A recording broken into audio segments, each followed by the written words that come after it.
Hi, I'm Marty Nemko. This is another of my short stories from the forthcoming next edition of my book, Soloists. This one is called How the World Ends and Begins Again. Under pressure from the world media, Iran finally elected a more liberal government. To prove it was still tough, it gave more money and weapons to Israel's adjacent enemies, Syria and Lebanon, and to groups committed to destroying Israel, Hezbollah, Islamic Jihad, ISIS-Sinai, Al-Aqsa Martyr Brigades, and, of course, Hamas.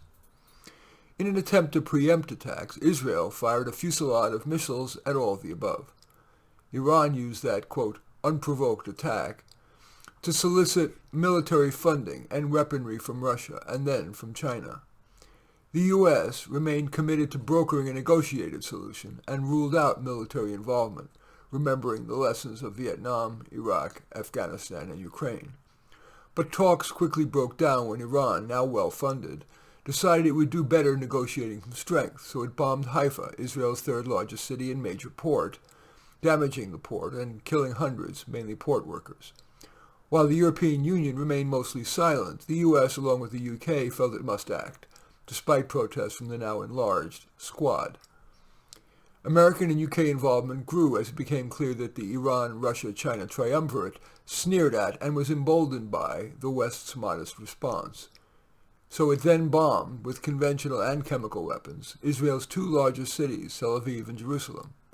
Then, at 3 a.m. on Yom Kippur, the Jews' most solemn holiday, the triumvirate fired a nuclear bomb into the heart of Israel, destroying all of the tiny country's buildings, 90% of its people immediately, and the other 10% would likely soon die because of radiation poisoning. At that point, the U.S. and the UK, with modest support from NATO, launched a retaliatory nuclear strike against the Iran-Russia-China triumvirate.